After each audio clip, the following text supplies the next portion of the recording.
Pemirsa Surabaya TV dimanapun Anda berada saat ini, berbahagia bersama kita pada hari ini ada dalam dialog khusus bersama dengan Bapak Cahyo Siswo Utomo. Beliau adalah Ketua Fraksi DPR PKS DPRD Kota Surabaya.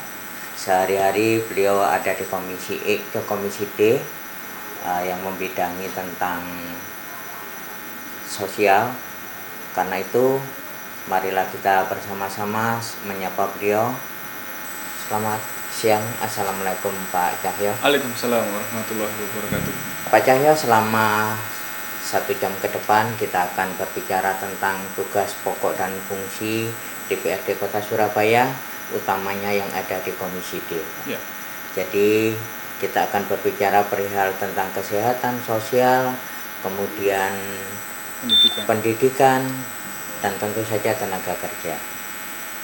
Beberapa waktu yang lalu Pak, ada data BPJS ya, tahun 2020 tentang tingkat pengangguran terbuka Pak. Jadi datanya meningkat 9,79%. Nah, sedangkan data per 9 Januari 2020 TPT usia muda yaitu 15 sampai 24 tahun sebesar 5,87%. Ini berarti ada sekitar 60% TPT yang didominasi oleh usia muda. Menurut Bapak, apakah ada hal yang tidak pas pada program pengentasan pengangguran dari pemerintah Kota Surabaya selama ini? Ya, jadi kalau bicara data BPS per tahun 2020 memang hasil pendataannya seperti itu. Tapi sebelum kita jauh melangkah ke sana, mungkin ada baiknya saya jelaskan dulu beberapa hal. Yang pertama tentang TPT yang kita sebut dengan tingkat pengangguran terbuka. Itu adalah persentase jumlah pengangguran terhadap jumlah angkatan kerja. Jadi bukan ada beberapa yang memahami itu dengan jumlah penduduk, bukan, tetapi persentase jumlah pengangguran terhadap jumlah angkatan kerja. Oh, pembandingnya itu pembandingnya. Ya, Nah, angkatan kerja adalah penduduk usia kerja yang bekerja atau punya pekerjaan, namun sementara tidak bekerja atau pengangguran. Jadi ada penduduk usia kerja, keywordnya di angkatan kerja itu. Nah, kemudian penduduk usia kerja adalah penduduk yang usianya 15 tahun ke atas. Nah, ketika dia penduduk yang berusia 15 tahun ke atas, tapi misal dia sekolah, dia tidak termasuk ke angkatan kerja. Ketika dia ibu rumah tangga, dia tidak termasuk terhitung di angkatan kerja. Begitu pula itu akan mempengaruhi tingkat pengangguran terbuka, persentasenya akan berpengaruh di sana. Nah, kemudian kalau kita sebut kemudian pemuda itu menurut undang-undang kepemudaan itu usianya 16 sampai 30 tahun. Di data BPS yang saya dapatkan pada tahun 2020 itu penduduk kita di Surabaya sejumlah 2.904.751. Yang usianya 15 sampai 19 tahun itu sekitar 7,78%. Yang usia 20 sampai 24 tahun itu sekitar 10,01%. Jadi kalau kemudian disambungkan dengan TPT tadi, penduduk Surabaya yang usia 15 sampai 24 tahun itu sebesar 17,79%. Yang dari situ kemudian 5,87%-nya yang termasuk angkatan kerja itu masuk pengangguran. Artinya ketika kita baca data ini bukan yang kemudian dia masih sekolah, bukan yang kemudian dia ibu rumah tangga, tetapi yang memang harusnya dia itu aktivitasnya pekerja, dia masuk ke angkatan pekerja. Sehingga sebanyak 17,79% itu penduduk Surabaya yang usia yang terkait dengan tadi data BPS tahun 2020. Nah, kenaikan pada tahun 2020 dari 2019 yang TPT usia sekian itu 5,76% menjadi sebesar 9,79% ya tadi ya. Jadi dari 2019 itu 5,76% TPT, kemudian 2020 9,79%. Saya melihat itu sebenarnya lebih disebabkan karena situasi pandemi COVID-19. Jadi bukan karena kebijakan pemerintah Kota Surabaya yang tidak pas saja gitu ya, tetapi sebenarnya ini juga situasi pandemi Covid-19 dalam pengentasan pengangguran di Kota Surabaya. Hal ini didukung data bahwa kalau kita lihat di angka 2021 di tahun 2021 itu turun 0,11%. Artinya TPT di tahun 2021 itu 9,68%. Jadi turun 0,11% dari tahun 2020. Nah, menurut pendapat saya, melihat data yang telah kita ketahui bersama tadi, saya berharap pemerintah Kota Surabaya lebih memperhatikan permasalahan pemuda, khususnya di pengangguran. Karena jumlah pemuda kita gitu ya, itu sekitar 27%. Antara 27% sampai 28%. Ini jumlah yang tidak sedikit. Dan ketika kita menyelesaikan masalah yang sejumlah segitu dan dia adalah usia pemuda, maka insya Allah permasalahan masa depan itu juga bisa tersolusikan karena kan usia akan terus bergerak. Nah, ada beberapa solusi yang kemudian sudah dilaksanakan ataupun belum dilaksanakan pemerintah Kota Surabaya.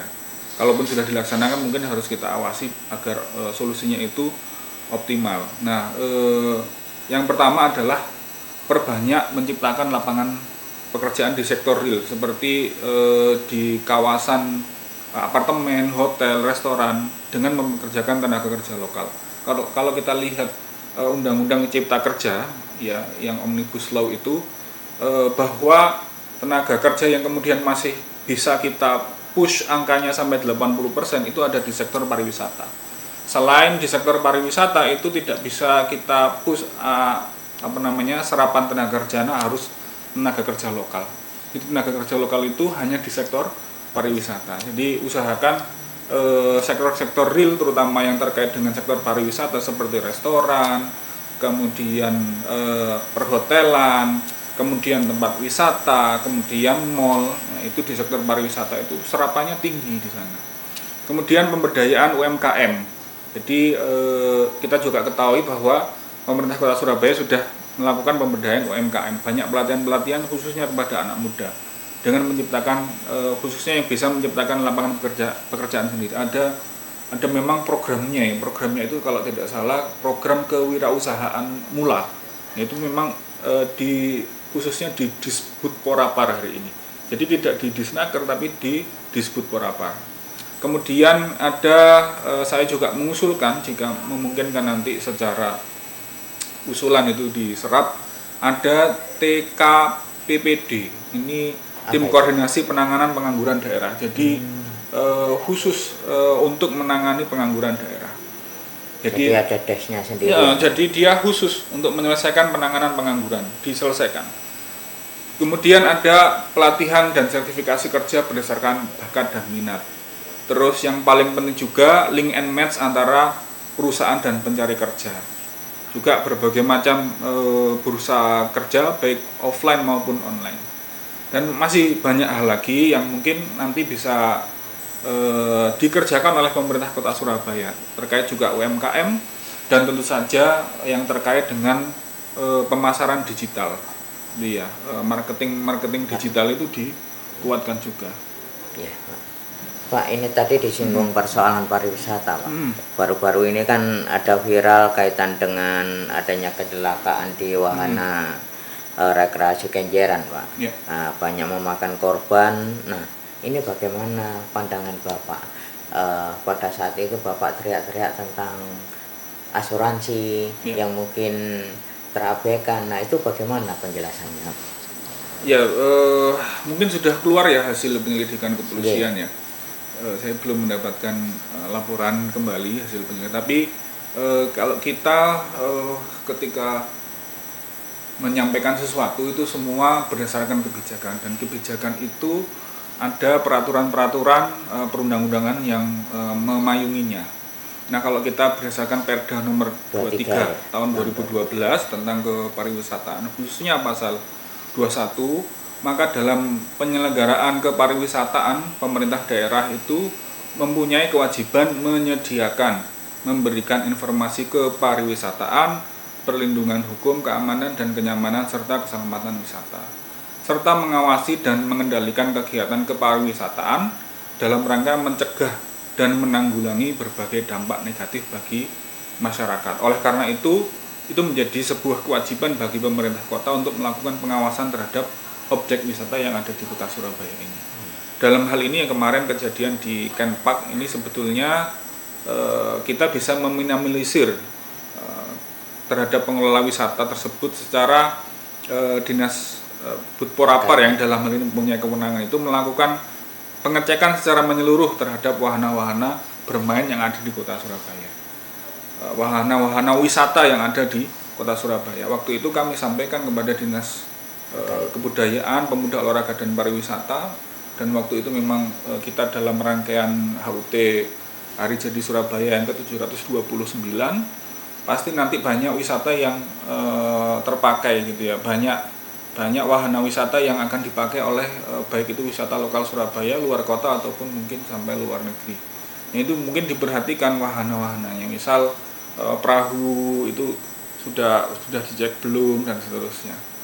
Nah, kami berharap pemerintah Kota Surabaya itu melakukan supervisi dan pemutakhiran kelayakan wahana rekreasi di Kota Surabaya itu secara berkala.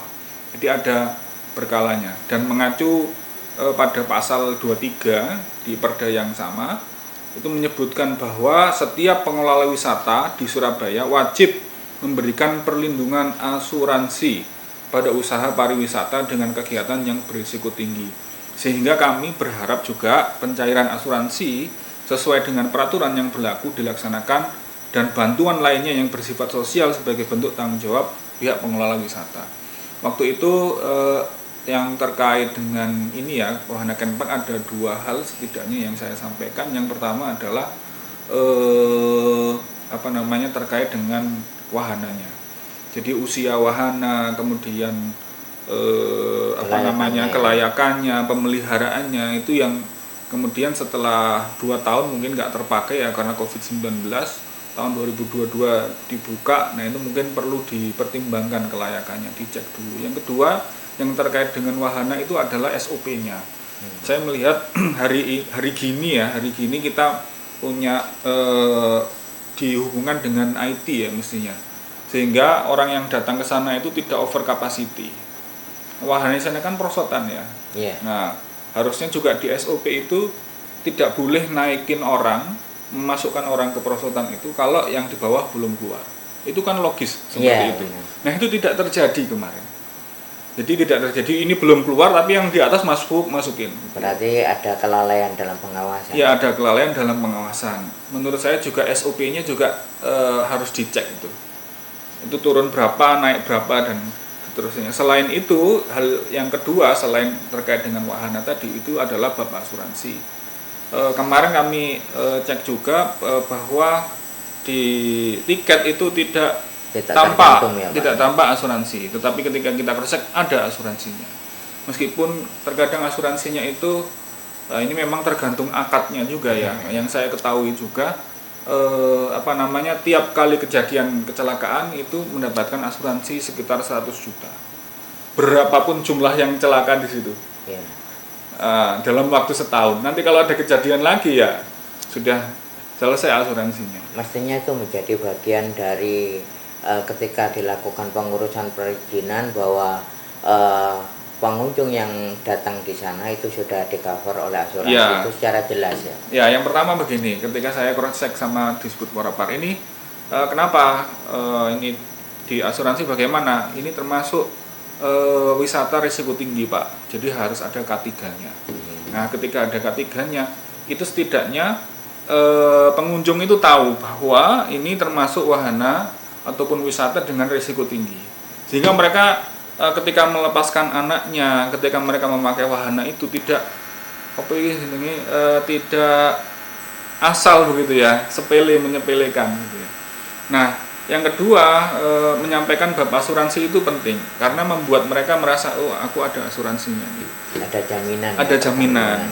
Begitu pula saya juga menyampaikan mungkin kepada pengelola juga agar kemudian memperhatikan asuransinya, karena misalnya gini ya, 100 juta kemudian kemarin yang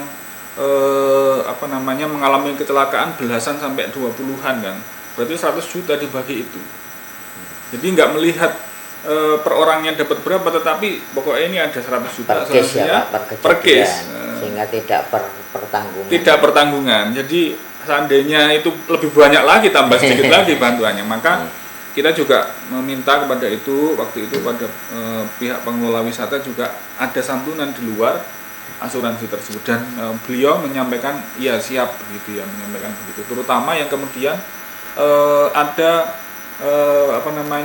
yang permanen lukanya, ada yang efek permanen ya, ada yang sampai cacat permanen, ada yang sampai cacat permanen, saya belum bisa menyebutkan, dan itu saya minta mohon dengan jamin masa depannya. Jadi dan beliau mengiyakan, jangan khawatir Pak, masa depannya saya jamin. Nah itu yang kemudian kita juga harus terus cek gitu ya, apakah benar-benar dilaksanakan atau tidak.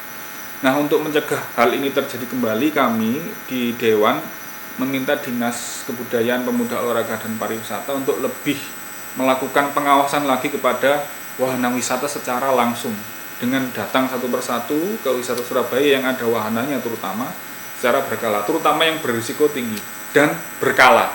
Jadi ada waktunya dicek. Dan kami ingin memastikan kontrol pengawasan dari Pemkot sudah dilakukan atau belum terhadap wahana atau permainan wisata di Surabaya. Iya Pak, masih berkaitan dengan fungsi negara melindungi warganya ya Pak. Jadi kaitan kecelakaan ini mungkin lagi tren ya.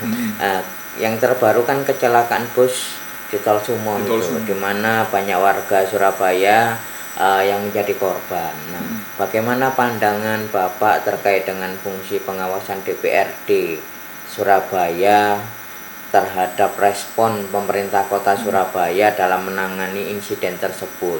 Nah, ini bila dikaitkan dengan kewajiban pemerintah Kota Surabaya dalam melindungi warganya tadi. Ya, yang pertama sebelum itu kami sangat prihatin dan berduka atas insiden kecelakaan di Tol Sumo yang merenggut banyak jiwa gitu ya, banyak yang wafat, dan itu punya hubungan keluarga rata-rata 4-6 yang meninggal dalam satu rumah gitu, dalam satu keluarga. Semoga Allah SWT menerima semua amal ibadahnya dan mengampuni segala dosanya.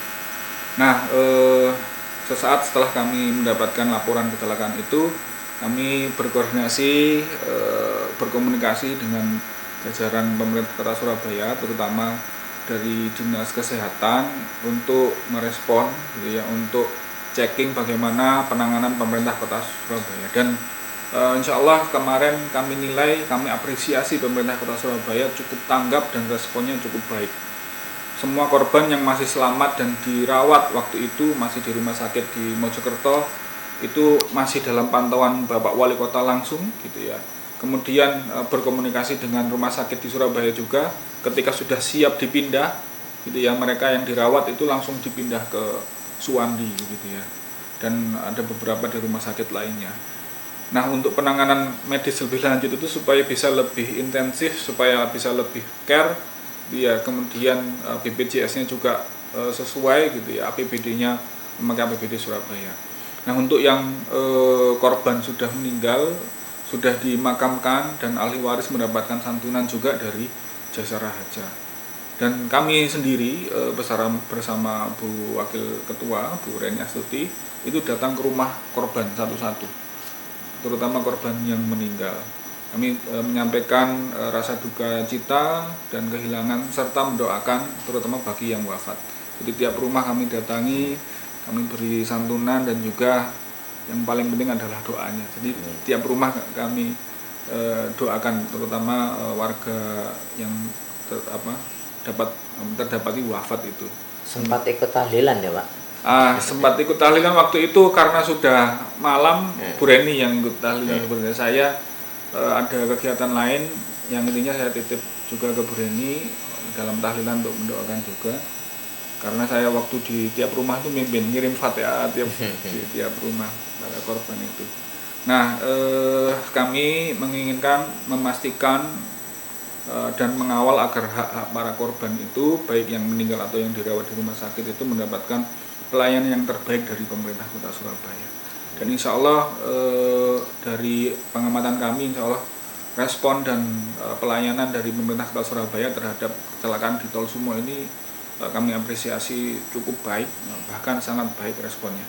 Nah, untuk mencegah hal yang sama itu terulang, kecelakaan itu, mungkin pihak Dinas Perhubungan Kota Surabaya itu bisa melakukan proaktif memeriksa baik izin trayek, kelayakan bus, serta pengemudi bus, terutama trayek pariwisata yang di bawah wewenang di Sub Surabaya.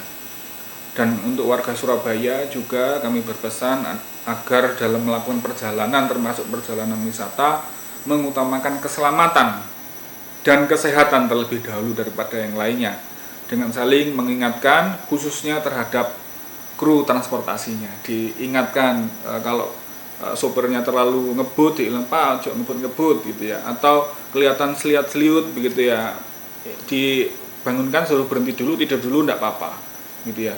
Bahkan saya sempat berpesan juga, kemarin saya juga mengantarkan pariwisata juga, mohon para peserta pariwisata ini ketika tidur tidak semuanya tidur.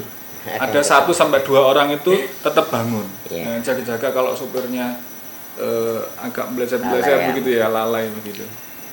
Insya Allah itu. Ya, Pak, ini sekarang pindah kepada sektor pendidikan ya, Pak. Iya, sektor pendidikan. Guru sebagai faktor utama dari pendidikan ya, Pak. Ini konon kan guru kan banyak yang dipuja-puji oleh masyarakat, juga berbagai kalangan sebagai pahlawan tanpa tanda jasa. Namun masih ada juga yang menyayangkan bahkan mengeluhkan, Pak. Nasibnya seringkali kurang beruntung. Terlebih lagi guru swasta yang konon gajinya jauh di bawah UMK, tunjangannya juga katanya juga sering telat. Nah, diantaranya itu tunjangan yang tahun 2022 ini, Pak, sebesar 1 juta rupiah. Nah, ini bagaimana pendapat Bapak? Ya, untuk guru swasta ya, seperti yang kita ketahui bersama, memang untuk guru yang mengajar di sekolah swasta itu masih banyak kurang dalam hal kesejahteraannya, khususnya guru-guru swasta yang kemudian dia di bawah yayasan-yayasan swasta yang mungkin tidak terlalu besar. Tapi sebenarnya juga ada guru swasta yang dia di bawah naungan yayasan yang besar begitu ya, seperti jauh lebih sejahtera dan lebih sejahtera daripada guru negeri bahkan gitu ya, seperti Al Hikmah di sekolah Petra ataupun sekolah-sekolah yang lainnya, karena memang yayasannya yayasan yang besar. Bonafit ya, Pak. Yang bonafit. Nah, ini yang kita bicarakan yang di swasta yang memang yayasannya itu juga yayasan kecil.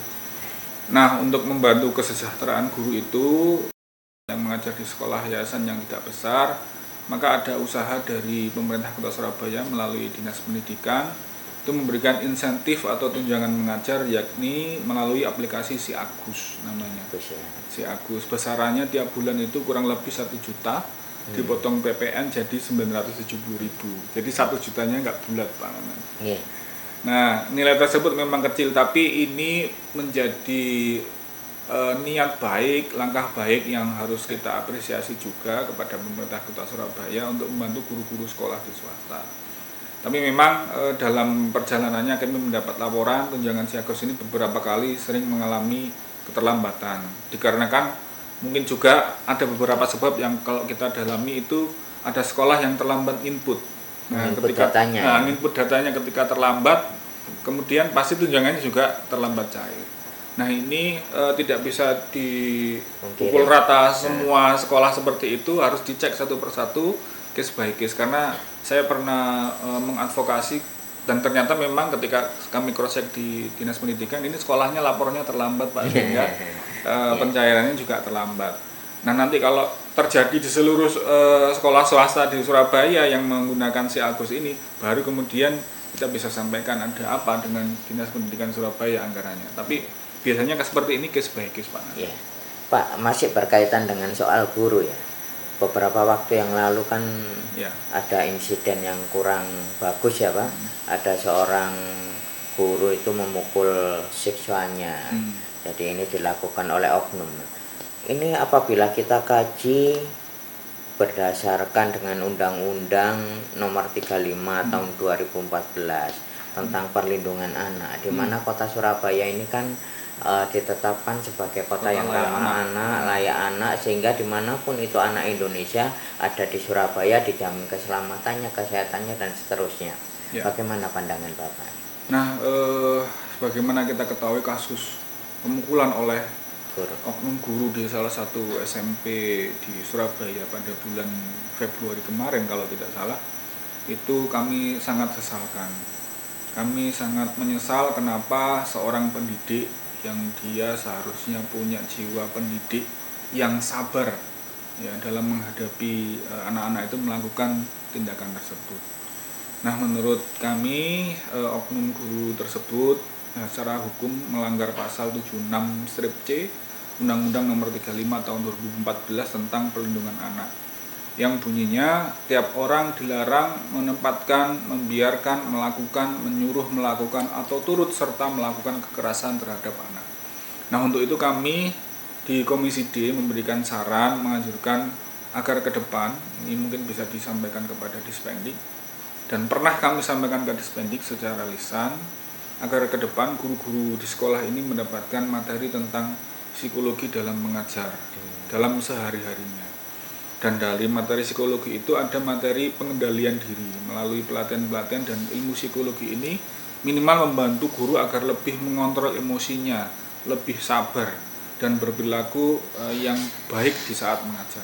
Dan kita tahu selama pandemi 2 tahun ini itu ada dampak ya sedikit banyak membuat interaksi guru dan peserta didik atau siswa ini menjadi kurang.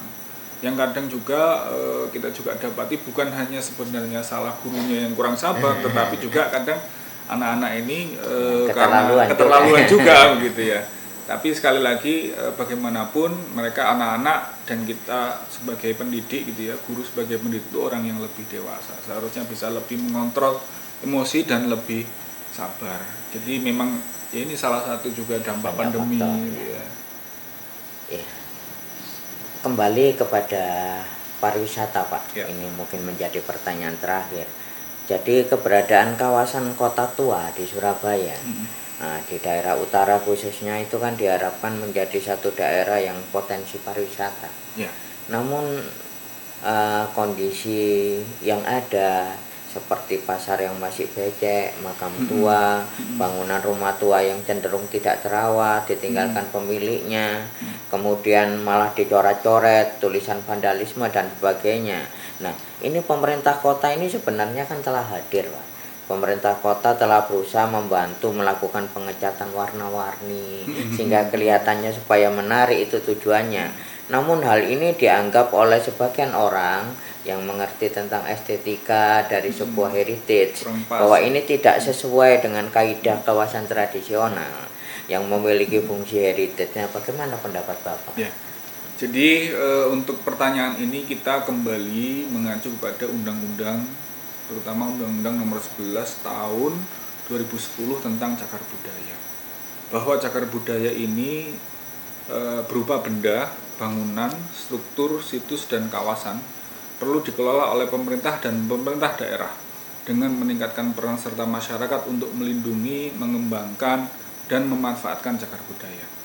Dan di Surabaya Utara, itu sebenarnya di Surabaya lain juga ada, tapi memang kalau kita lihat beberapa kali kami juga melakukan kunjungan di misalnya di Kota Semarang ataupun Yogyakarta, memang kawasan kota lama gitu ya, atau kota tua atau sebutan lainnya itu ada berada di pesisir sungai, dia ada di pesisir sungai, dan itu menunjukkan peradaban. Yeah. Nah, peradaban kita yang di daerah pantai itu biasanya yang dekat pantai, dan Surabaya ada di sebelah utara Jawa, dan ketika di sebelah utara Jawa maka kota-kota yang mulai peradaban itu ada di sebelah utara. Yeah. Ya. Dan memang banyak kawasan yang sudah ditetapkan sebagai cagar budaya di Kota Surabaya seperti kawasan religi Ampel, kemudian gedung-gedung di kawasan Jalan Karet serta kawasan Jalan Pabean. Ini merupakan heritage peninggalan bagi Kota Surabaya.